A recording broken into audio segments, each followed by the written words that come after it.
What's up YouTube? Del here from Zephyr, and today I'm going to bring you a test hand combo video for the Red Dragon Archfiend featuring the Fallen in White profile that I showed you all the other day. So what we're going to do in this video is we're going to do some test hand in-depth analysis to show you exactly what the deck wants to try and achieve and how it tries to do that.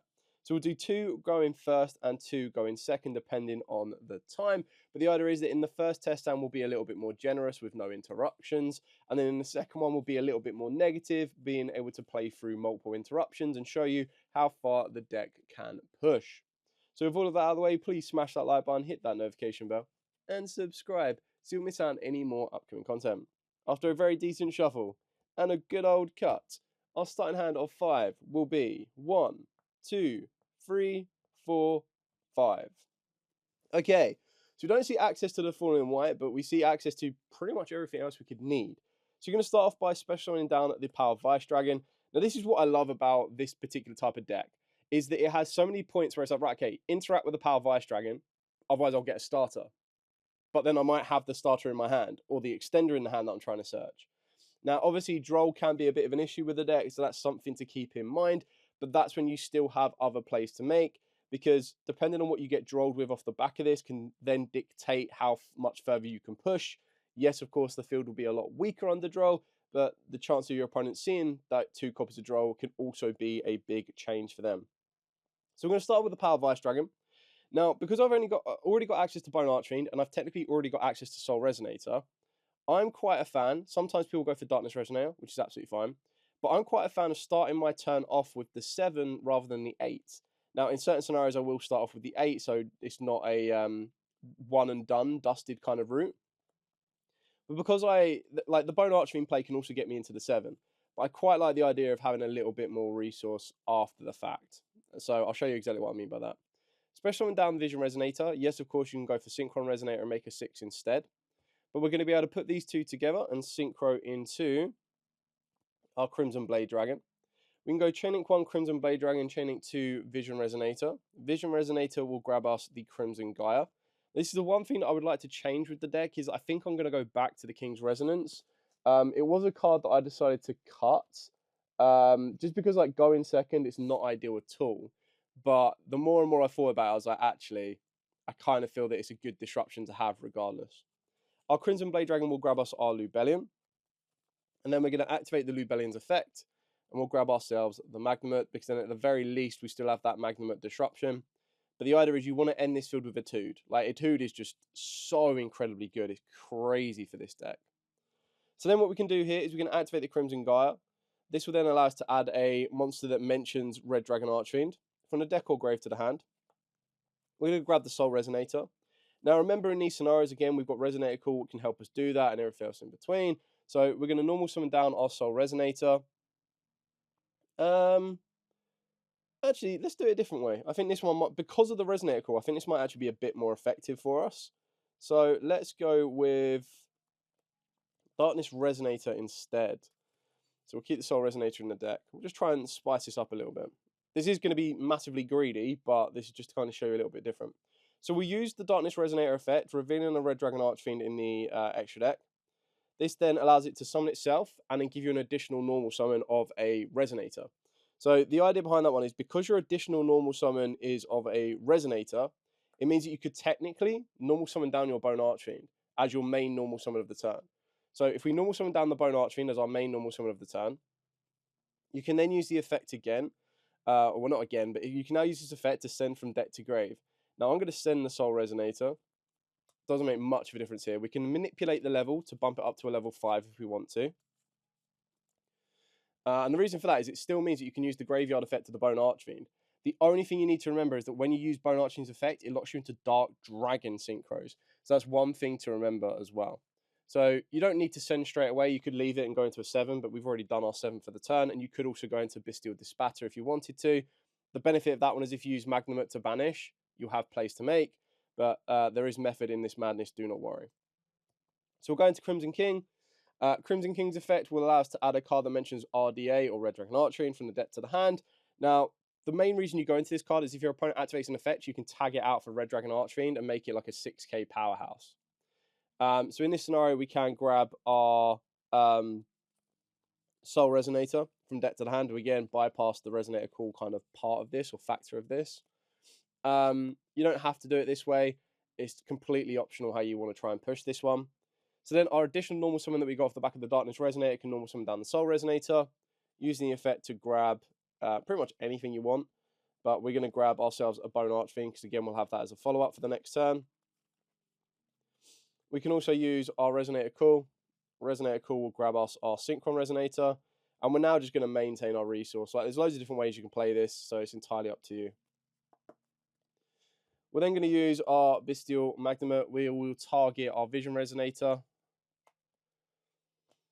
And we're going to special summon it down, using the effect so that we can search a dragon in the end phase. And then you can do the switcheroo with your Lubellion. And this is where the most important part's going to come into it, is Lubellion is now going to activate a Tude face up onto the field. So you do have that ability to kind of chain into a synchro play as well if you want to, but entirely up to you. So now what we've got is we've got the option for a Synchro 10 here. Technically, you can go for a Synchro 11 if you want to. We don't need to do that. We've also got the Synchron Resonator, which will give us a Synchro 9 or a Synchro 8, depending on where you want to try and push. We've also got the ability to bring back our Vision Resonator. You could, in a way, go into a 6, because you've also got the Bone Archfiend that you can summon down. That will give you access to another 7 at this exact moment in time. Or you bring down the Vision Resonator, Synchron Resonator, and go into a 5. So there's loads of different ways you can play it. Entirely up to you. Just having a look at the options now. So we are Dark Dragon locked. So I suppose our next 7 probably needs to be Zarlan. Or would be beneficial to be Zarlan now that we've got the Etude in play. Trying to think of the best way to do that, because we'll need to get access to a 6, which I don't think we can do right now. I would need to go Bone with Vision, which is fine. Okay, so we'll go Soul with Crimson Blader. We'll go into Dispadder, get that up in the extra monster zone so it's out of our way nicely. Then we can use Dispatter to bring back the Vision Resonator. We can use the Bone Archery in the graveyard. Of course, we can send Crimson Gaia if you want to, or you can send anything. Doesn't make much of a difference. Let's do Bone Archery in the graveyard, send in Bone Archfiend from the hand. Synchro into a 6. Our Red Rising can then revive from the graveyard. Let me try and figure out what we want to go on this one. Do we want a 6? Do we want a 10? I mean, I could go for an 11. Doesn't make that big of a difference. Bring back Soul Resonator. Special summon down the Synchron Resonator. Synchro these two together. Go into Zarlan. Synchron Resonator's effect to add back from grave. Add back Vision Resonator. I think the only thing I'm missing, I kind of need like 2 Synchron Resonators, because I think the only thing that I would have liked to have added to this field, which I might have missed, would have been the Hot Red Dragon Archfiend Abyss, which would have needed this plus a Synchron, or Vision plus this one here. So I think you're either going into Zarlan or you're going for the Hot Red. But I don't mind this here. Like, if I wanted to, I could Synchro into an 11. The only benefit of synchroing into the Stormbane Dragon is your opponent cannot target this card with card effects. That's literally it. It does gain a quick effect if your opponent controls more cards than you do. But at the moment in time, as we end our field here, we would control 1, 2, 3, 4, 5, 6. And then probably Dominus Impulse at 7. So we'd actually control quite a bit more than our opponent. So it doesn't actually become that effective. So just trying to see if there's anything else we can go into, really. Probably not. Even if I brought back the 2 off of this one, the only other one is a Synchro 10, which there isn't really any other Dark Dragons that we play. So I still don't think it's that bad. Like, we kind of need to, well, it's not bad at all. We kind of need to clear off some space. But regardless, anyway, I digress. As we end our turn, we will resolve our Magnum. You can, of course, set the Dominus Impulse. I'm going to choose not to, just in case my opponent interacts with me. Because I've already got the Harmonia, I'm going to grab the Druid Swarm. Now, the only downside of the Druid Swarm is that you need to get cards off the field. But that's where a Tude's going to come into play for us. So, pass to our opponent's turn. Now, during our opponent's turn, what we now have, because we've got the Etude face up, is that at any point our opponent activates anything and we want to negate it, it would go Chain Link 1 their card, then we go Chain Link 2 Etude. This is our Synchro play here. or here, doesn't matter, either way. You've also got Chain Link 1, whatever they do, as long as it's a monster effect, Chain Link 2, Crimson King, Chain Link 3, Zarlan. So you've got these plays en route. The idea is you're going to use a Tude. This will then let you synchro into the Stormbane, so that's the benefit of holding off the Stormbane for during your opponent's turn. You've now opened up 2 spaces on your field as well. One would be a Druid Swarm, which would banish a card to set up your Dispatter. But then also remember as well that the card you do banish, if you banish from your opponent's graveyard, you get the negate. If you banish from yours, you get the destruction. And then we still have the Harmonia. Harmonia can summon down, reveal 5. So 1, 2, 3, 4, 5, and then 6 including itself. So now you either can pack bit your opponent and push one of their cards into the spell and trap zone by discarding one of the cards, which would be Vision Resonator, and get you a search. Or you go Melong and just return a card from field to hand, so you've got the best of that. You've then got the Dominus Impulse. You've also got the Crimson King, gets you into RDA at 6k. And then as long as this field comes back to you, if this comes back to you, you've got your Stormbane, which doesn't need to be a quick effect, but you've got Stormbane that gets rid of 3. Yeah. Stormbane gets rid of 3 more cards your opponent controls. And then obviously if this is sent to the grave, you get to special summon one of your banished dragons. So if you banish a dragon off of the back of your Druid Swarm, you've got that option as well. Let me just double check. Banish any number of dark monsters from the graveyard, then banish that many cards. Yeah, so you just clear off 3 cards, which is pretty nuts. It doesn't care or matter what we draw. And then switch this to attack, switch this to attack. There's no way your opponent survives this, like especially when this is 6k as well.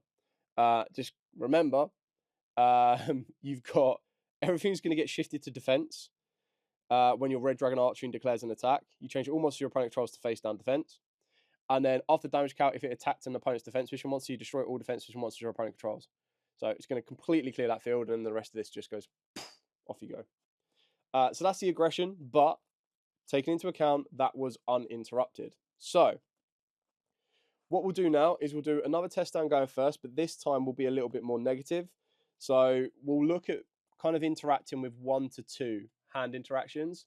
I think like the most common, I'm not going to count Fua and Perulia, but I'll just talk you through what happens if you do get hit with Fua or Perulia. Like, how weak do you want to end your field? But that really comes down to player preference. Some players play into it and they go, I don't care, you're not breaking my field.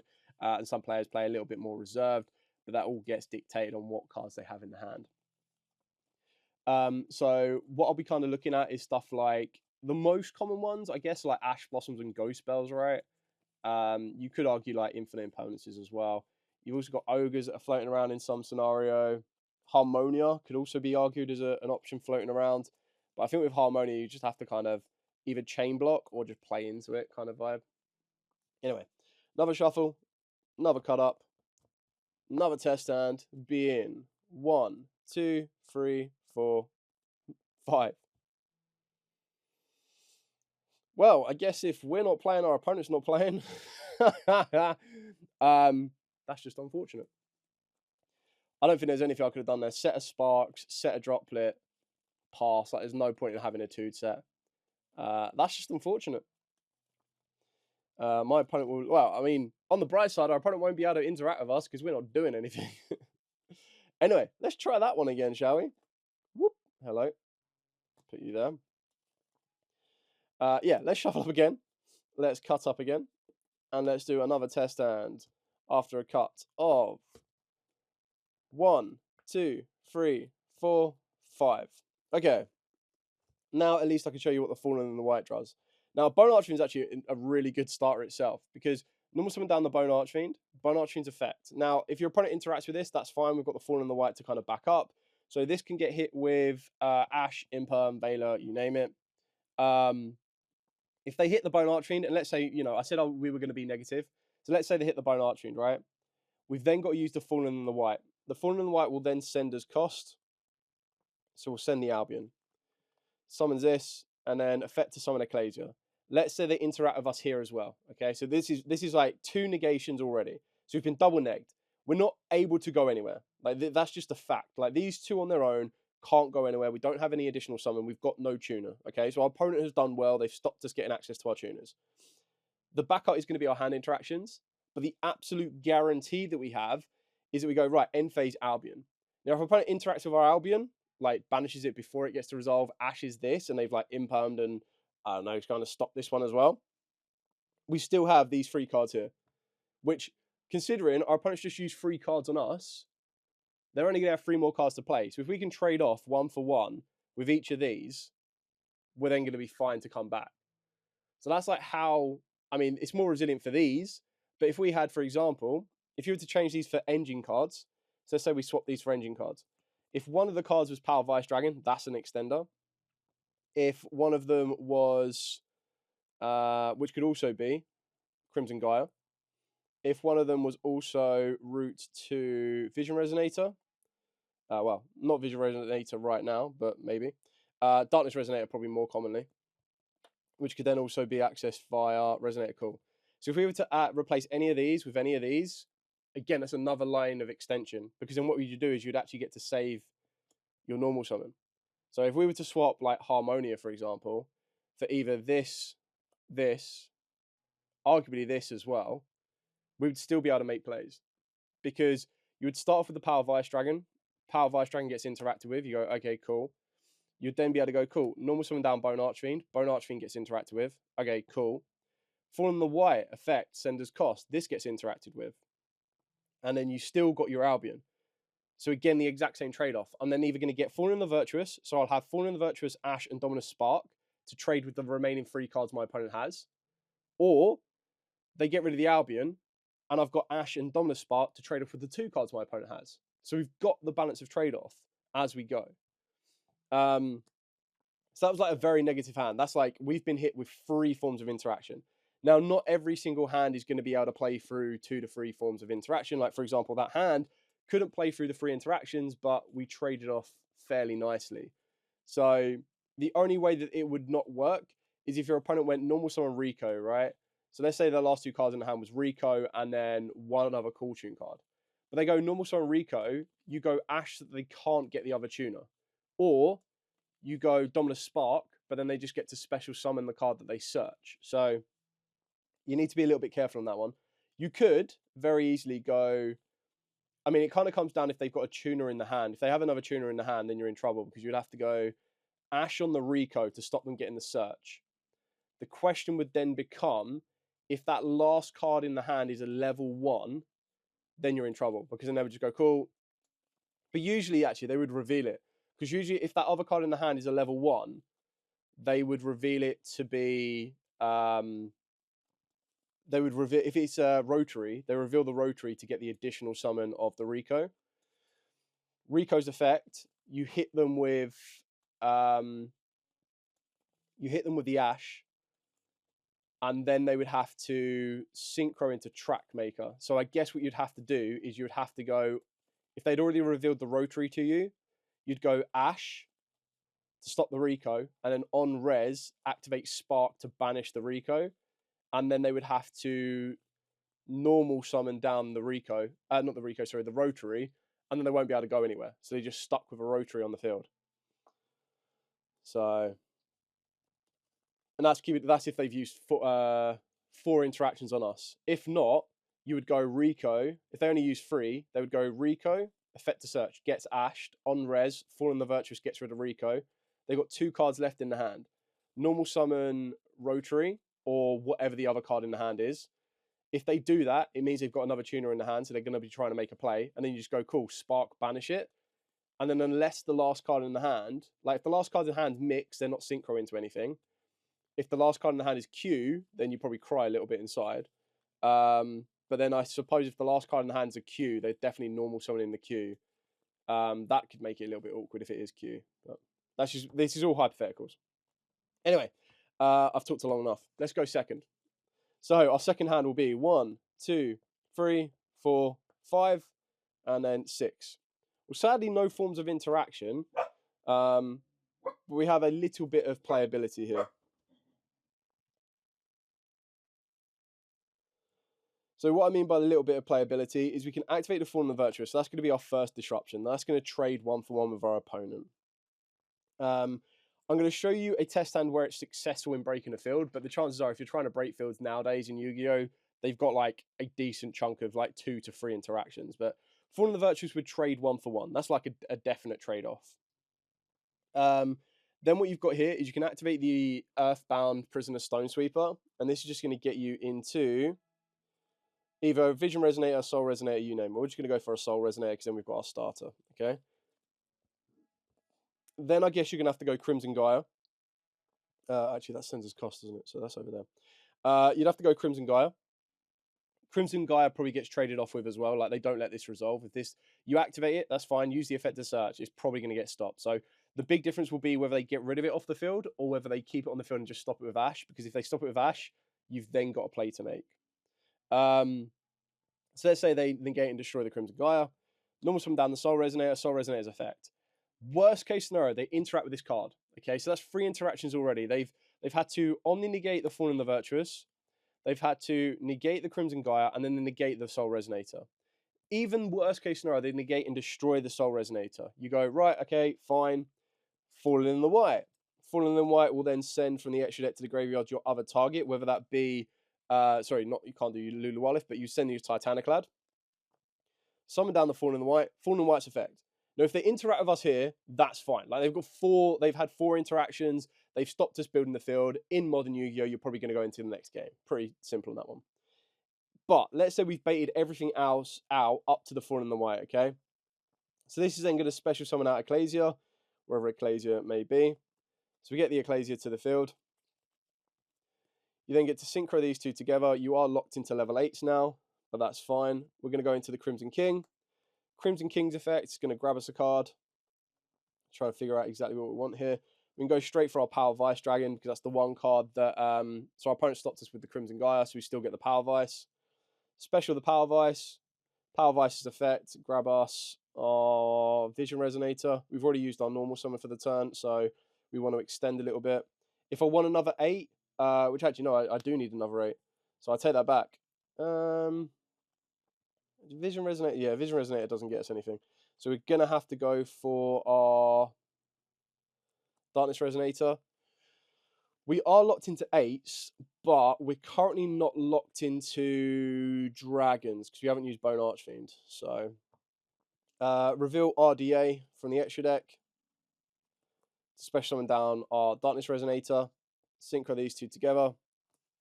This will then go into... Now, you've got 2 options on this one, because technically, the Power Vice Dragon, if it's used to summon a Red Dragon Archfiend, it can't be destroyed by battle. So you can attack this, and then you clear off all of your opponent's defense issue monsters, but then you don't have a target off the back of the Crimson King. Your other option to go into can be either Scarred Dragon Archfiend. So becomes Red Dragon Archfiend while on the field or in the grave. If it's sent from the monster zone to the grave, you special summon an RDA from the extra deck. Treat it as a synchro summon. If this card was sent to the grave as material for a Dark Dragon, then you get to destroy all the tap position monsters your opponent controls. Now, obviously, with the Synchron Resonator, that would be nice to add to the field, but I'm locked into 8s, so I can't do that. So the best thing for you to probably go into would be your Draco Berserker with the Tenyu. The only downside with having both of these on the field is both of these are when effects. So if your opponent was to activate, like, your opponent doesn't want to activate any monster effect from this point on, because if they did, your Crimson King just goes, cool, thank you very much, RDA. And then you'd go RDA's at 6k. RDA attacks. As long as it attacks the defense vision monster, you destroy all defense vision monsters your opponent controls. And then you'd be able to attack with the Draco Berserker. So you'd probably, to be honest, attack with the Draco Berserker for any face-up attack position monsters. And then as long as it destroys an effect monster by battle and sends it to grave, it gains the attack equal to destroy the monster's original attack, and then it makes a second attack on a monster. So then that clears off 2 attack position monsters. Your RDA then attacks, clears off all defense position monsters, so your opponent's completely clear. You do need to remember that during your end phase, you have to destroy all other monsters you control that did not declare an attack this turn. But you've already got that covered. And remember, your Soul Resonator will protect these as well. So as we move to the end phase, unfortunately, we've gone through everything. Like, our Titaniclad would grab us a Fallen of White from the Fall Up. We've already gone through a Fallen and the Virtuous. So I'm not saying you'd play 2. I don't think it's worth playing 2. But the idea is we then get the final Fallen in the White from the deck. And then you pass turn here. Now, in a very simplified game state, okay, we've taken 4 interactions off our opponent. So we had Fallen of the Virtuous, Crimson Gaia, and Soul Resonator. So 3, sorry. And then we've been able to clear, in theory, you should have been able to clear at the very least 3 monsters. So you've traded off 3 monsters here. then back into a simplified game state. Now, unfortunately, we don't have any interactions. If either of these two are like additional hand traps or anything, you'd be in a much better position. But just sitting with these two here is still a little bit threatening, because when your opponent activates a monster effect, you get the quick effect to banish it. So if they try to activate anything, you're like, okay, cool. So Rico, for example, normal summon Rico, effect to search, go cool, Draco Berserker, banish it. Yes, they might search the rotary, but then that comes down to what else they have in the hand in order to extend their plays. If they don't have the card to extend, then they're not going anywhere. So yeah, that's pretty much it, to be honest. It shows that the deck does have some lines of resilience. The deck is not just, oh, one interaction, done. The right interaction, yeah, it might struggle quite a bit. But with the Fallen and the White, which is what I like about it so much, is it just gives you another layer. I am tempted by the Elf Note build, but I think the issue with the Elf Note build is that it's probably more Elf Notes than it is anything else. Like, what I like about the Fallen and the Virtuous route, or the Fallen and the White route, is it's only 5 cards. It's 5 cards in the main deck. Of those 5 cards, only one really is a brick, and even then, the Ecclesia isn't that big of a brick, because if you go first, it's only a brick if you go first, but it's still a normal summon that gets you into the Albaz. So again, it's not the end of the world if you do it that way as well. Anyway, I hope this has given you a bit of an idea of how the deck wants to play and how it does play. Any questions at all, by all means, please put in the comments down below. I'll be more than happy to answer them. As already mentioned, I am considering adding the King's Resonance back into the deck as well. I think that would be a good thing to do. And that's kind of something that I don't know what I would take out. I think if anything, you'd just very easily trade 1-for-1 with the Crimson Call. So that's what I would probably do. It does make your deck a little bit more defensive, but it just adds to the end field already. Anyway, thank you so much for watching. Do to like, comment, subscribe, share. Till next time, as absolutely always, stay safe, and of course, happy dueling.